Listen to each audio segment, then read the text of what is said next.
A reset to me means that basically I'm getting back to square one, my threshold where I feel most comfortable. And after you do a reset, I want your family to be able to notice. I want them to walk in and say, wow, it feels so much better now, or it feels so clean. Thank you so much. This is exactly how my husband reacted when he came home this day and he said, wow, the house feels great. And honestly, that's how it should be. When you reset your house, you should automatically feel calm, the peace of being in a home that feels just right. If you've reset your home and it still feels overwhelming, that means that we need to move on to something else called decluttering. If you haven't met, this is Biscuit, and he is going to be a super help today while we reset my house. All right, so as I'm doing a reset, what I like to think of is one, my time's extremely valuable. So this is only gonna take 5 to 10 minutes in any area. And the second thing that I really like to think of is I want to start with the visual clutter, the things that are out and I know they're in the wrong place and I can easily put them away. I do that because those are triggers for us, right? The quicker we can put those little things away, it adds up to a space that feels a lot better when you're inside of it. All this like little pieces of visual clutter, what I like to do is just make really quick decisions and put the easy trash in one pile, a maybe pile, and then the rest I'm gonna go ahead and put back. That helps me to move on without getting stuck on every little thing. I also like to do something called the ski slope method. And when I read about it, it basically says start in an area in like one corner of your room that's bothering you the most. And then you want to build from there. So as you're skiing, you're starting with the most momentum, right? You have the most energy and you're going down the hill. So the next thing I'm going to do is go to the next corner. I'm not focusing on the big middle area yet. I'm doing one little corner at a time and I'm doing one activity at a time. So I'm only focusing on the visual clutter right now, which really helps me out. I used to think I was a messy person, almost like it was a personality trait. And when I try to organize and clean, that would last only a day or two and it would go back to the old chaos. That's when I started to look at my space and my things differently. Now, when I reset my home, I ask myself, do I want to put this away? Do I want to keep cleaning this? Do I want to be responsible for this item? These questions alone often push me to declutter more because it's not a question of me being lazy. I'm not lazy. It's that I'm a single person who has a limit of the things that I can and want to be the owner of.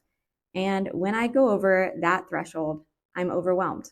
And I don't have to be like that.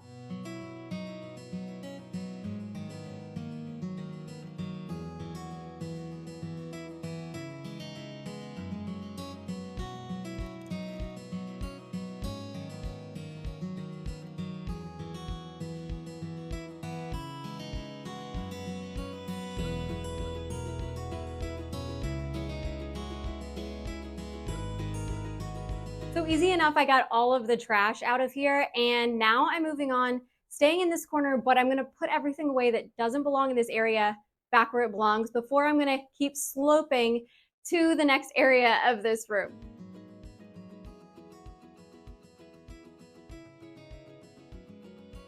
We all get into seasons of our lives where resetting our home can feel overwhelming.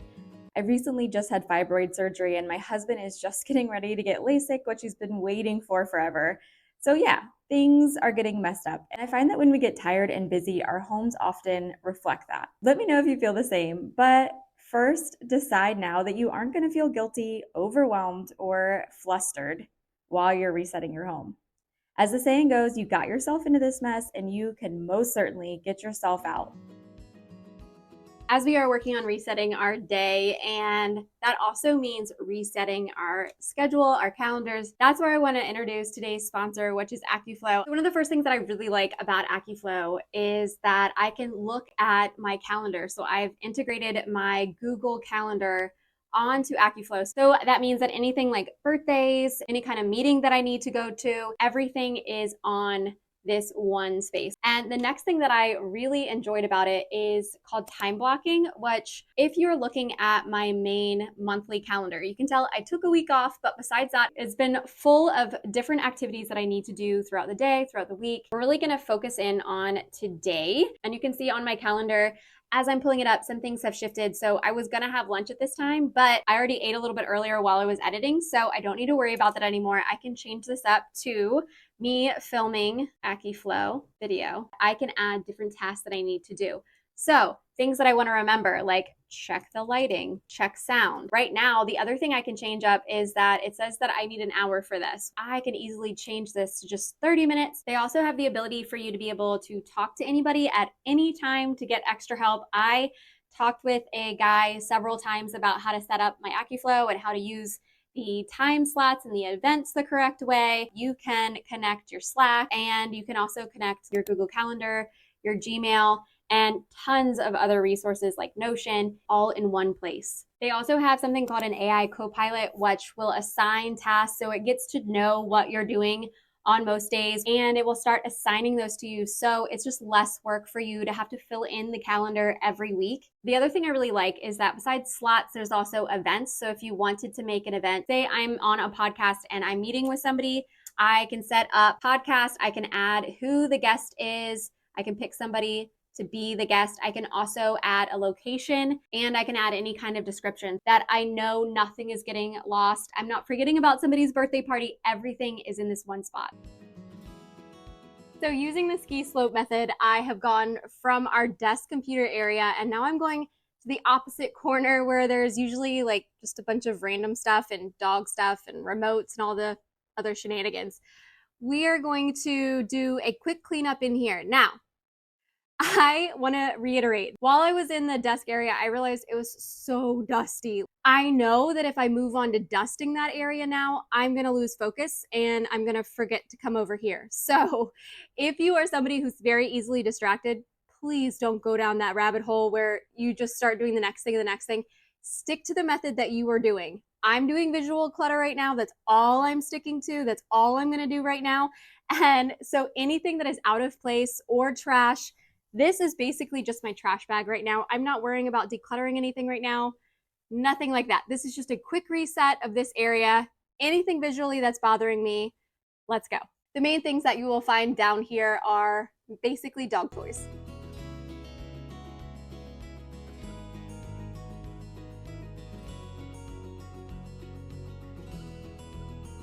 I've gotten a few comments before about what I do with all of our dog stuff because we do have 2 dogs. And basically, I've just found a basket that they can easily access themselves.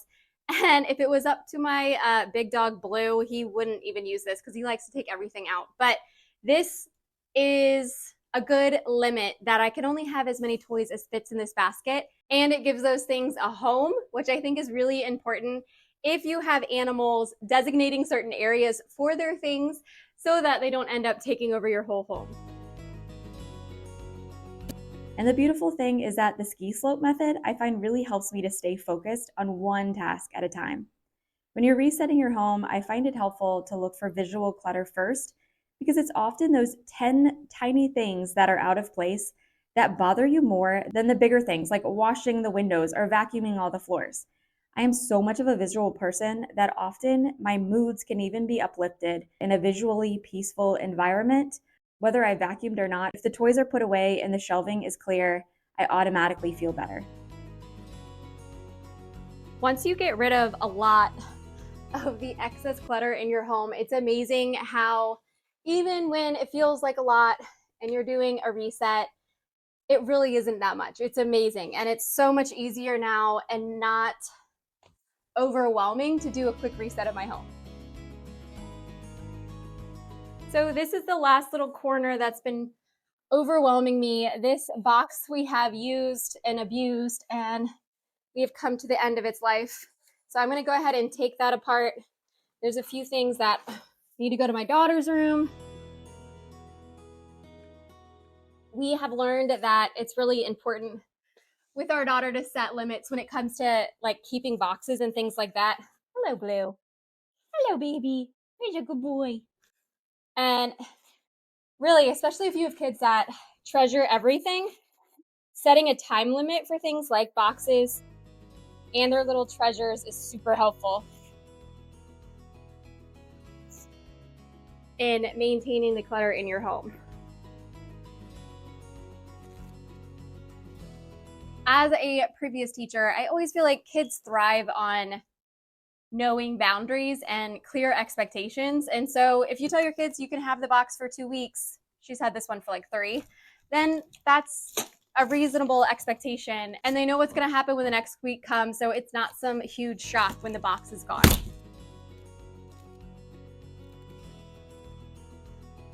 Yeah, she's a good helper. He's a good helper.